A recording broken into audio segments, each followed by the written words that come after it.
They put my boy in the ground, and 20 minutes later a woman in a designer suit drove her SUV onto his grave. I still hear the crunch of gravel in my head like someone stomping on the only thing that kept me steady, and I remember thinking, for a wild second, that the world had finally run out of rules that made sense. My name's Jack Mercer. I build tables for a living. And what I want to tell you starts with that stupid moment and ends with a kind of justice that didn't look like the law at first. It looked like neighbors. And phones. And one very persistent tech-savvy wife who refused to let a lie stand. We were burying our son. Eli. 10 years old. Freckles like someone had sprinkled cinnamon on his nose. Baseball cap stuck on backwards in his last photo because that's how he wore it. The cemetery was thin that day, gray sky. A priest with a voice trying to be small so it wouldn't break us. Amy holding my hand like a lifeline. People leaned into each other like we were all one big coat, keeping each other warm. That silence, you know it, the kind that's heavy but holy. Then a Pearl SUV appears. Engine purring like an insult. Headlights sweeping like a searchlight. And everything that felt permanent tilts. She didn't look like someone who belonged in a cemetery. Blonde hair. That ridiculous puffed-out style. Beige pantsuit. Clutching a laminated card on a lanyard like it was a membership to a private club. She steps out and, with this calm, tilted from a sitcom kind of confidence, tells the priest in the middle of the prayer to wrap it up because the gathering is unpermitted.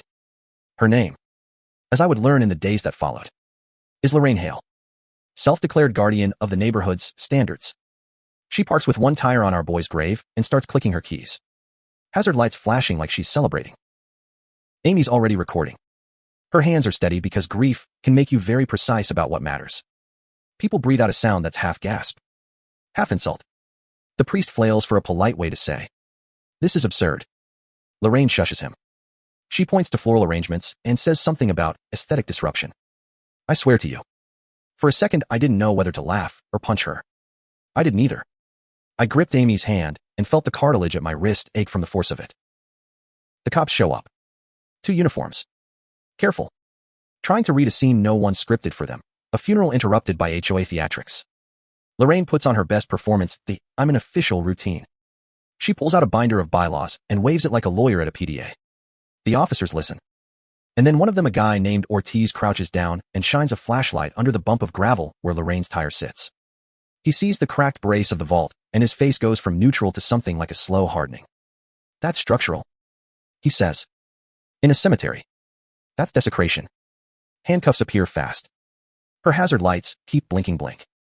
Blink. Blink like a stupid metronome, marking the moment she stopped being a nuisance and started being a criminal. That arrest should have been the end.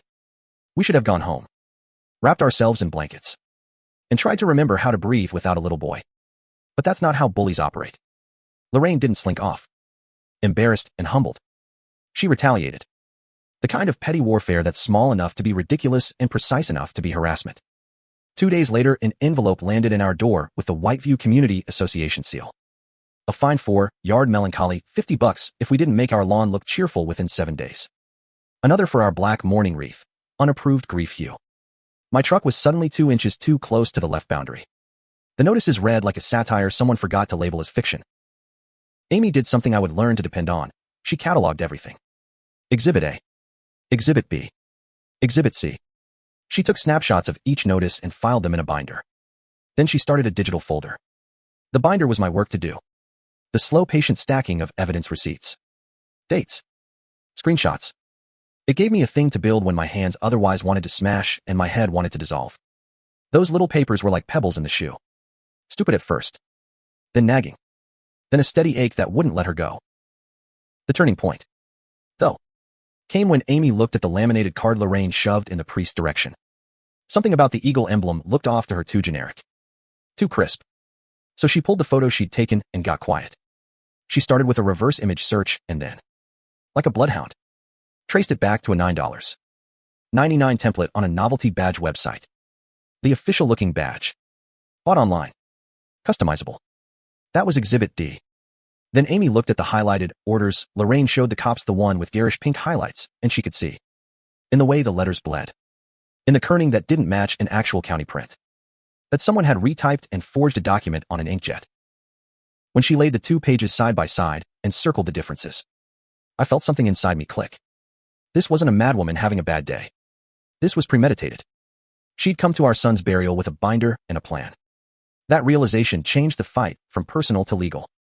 Our lawyer, who'd smelled rats before and had the patience of someone who'd done this too long, told us to keep everything offline for the DA. But we needed more than paper. We needed proof they couldn't laugh off as coincidence. Then Buddy, Eli neighbor, retired cameraman, guy who tells jokes like he's trying to grease the world right, called late one night.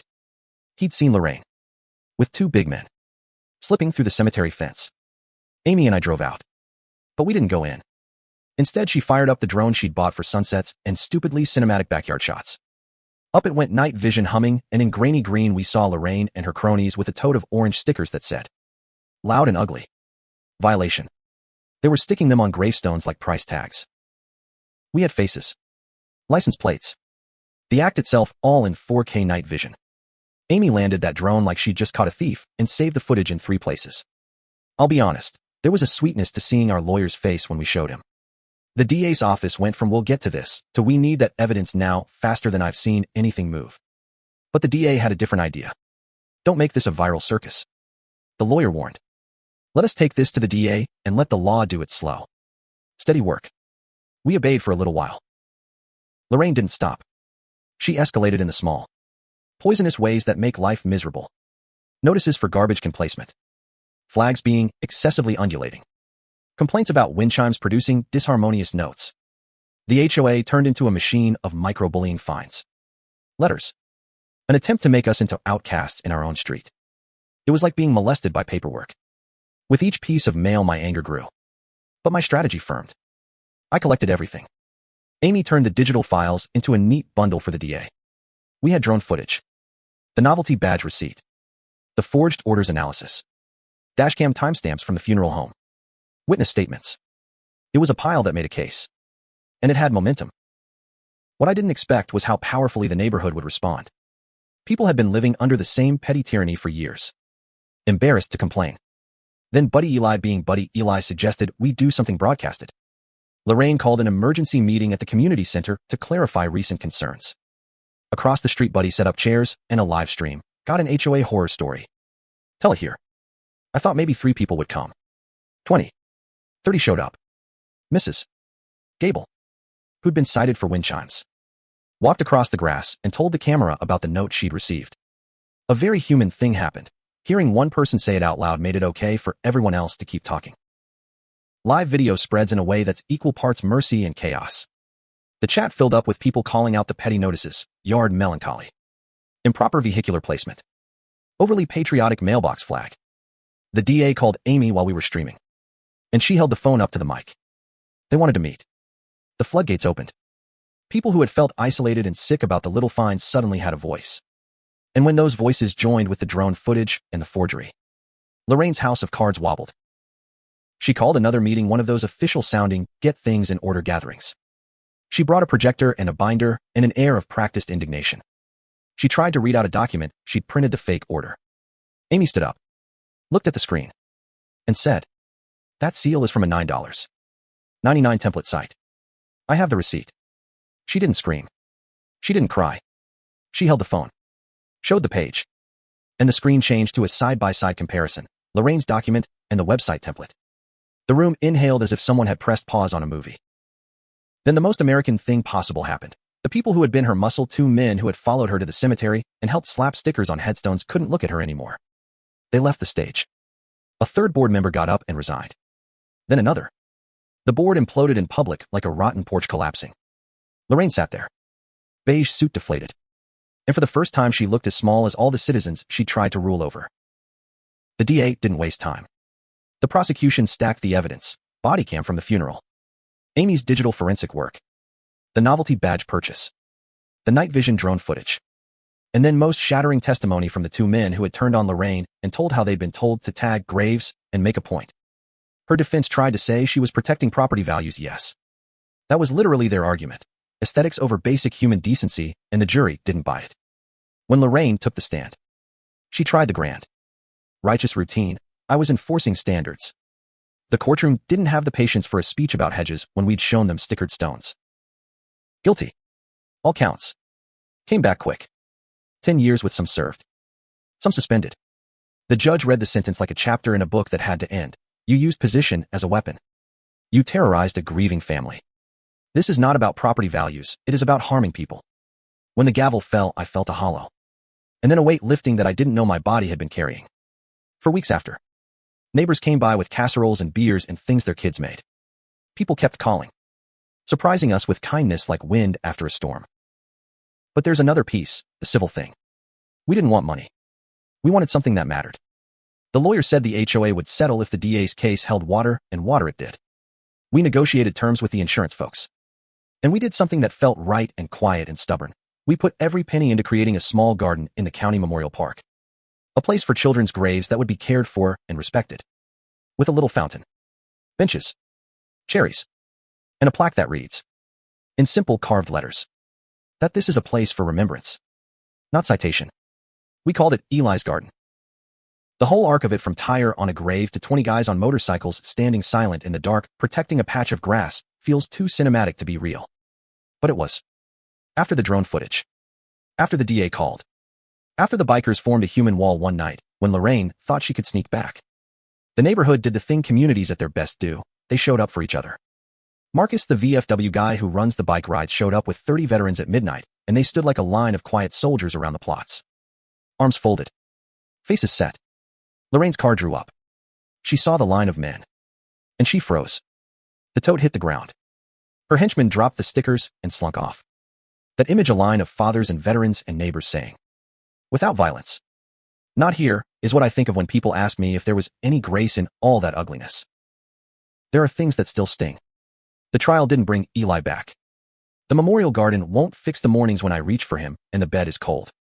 And justice felt messy, a combination of law, public shaming, community pressure, and the stubborn technology of a drone. But it felt like the right balance of slow and fast, the DA's measured legal pace, and the immediate moral outrage that made people stand up publicly. People often ask how ordinary folks can fight back against somebody in a petty position of power. I'll tell you what worked for us: collect evidence, make it airtight, and get it to people who know how to use it. The DA, a lawyer who understands civil suits, a local journalist who isn't afraid of small-town drama. But more than that, don't underestimate the cumulative power of neighbors. Kid-smeared photos, windshield stories, parking diagrams. Those silly little papers were what made everybody sharp. When enough people tell one story, absurdity becomes a scandal. If there's a lesson I had to learn the hard way, it's that grief makes you fragile and furious in equal measure. But channeling that fury into something organized can change the arc of a story. Amy didn't become a superhero overnight. She became a meticulous, relentless person who learned a new vocabulary: metadata, reverse image search, timestamp verification, and used it like a shield. She turned our private pain into a public record. And that made all the difference. Now when I walk through Eli's garden, I kneel and leave a baseball card or a red and white roses colors. I trace the letters on the plaque with a fingertip. And I listen to the fountain, because silence can be soft and not just a hollow ache. People come with stories. And sometimes they tell me how their own HOA nightmare ended after our case. Some apologize for staying silent. Others ask what they should do when the little tyrants show up at their door. I tell them the same thing every time: document. Don't engage with performative authority if it's not necessary. And gather community. Bullies need an audience. Take it away from them. There's a part of this story that sits uneasy with me, and I want you to sit with it too. We won a legal victory. We built a garden. But the whole saga asks a bigger question: who gets to decide what the aesthetic of a community is? And when does maintaining property values cross into policing people's grief? Lorraine argued she was defending property values. The jury saw it as cruelty. That argument should make us all a little nervous. Because it's easy for rules to become excuses. When the person enforcing them has unchecked power, people get hurt. So here's what I want from you. Tell me what you think. Was the punishment too harsh? Or was it exactly what a 10-year sentence deserves when someone desecrates a grave and orchestrates harassment? Should HOAs have more oversight? Or did we just see an isolated psychopath who needed to be removed? Drop your take in the comments. Be honest. Be civil. Share a time you saw a small act of power get out of hand. If you've got thoughts about how communities should hold leaders accountable, whether that's through votes, transparency, or something else, say it. And if you thought this story mattered to someone you know, share it, because stories like this only change things when we stop being quiet. If you want more detail about how Amy proved the forgery, or how to create a simple evidence binder if you ever need one, Tell me, and I'll break it down step by step. Or if you want to hear about the weird, small kindnesses people offered us, the neighbor who mowed Eli's grass every week, the kids who left baseball cards at the stone, I'll tell you those stories too. Mostly, though, I want to hear from you. Where do you draw the line between order and cruelty? Comment below. Hit share if you think someone should see this. And if you're new here, consider subscribing. We tell real, messy human stories. And sometimes we find a way through.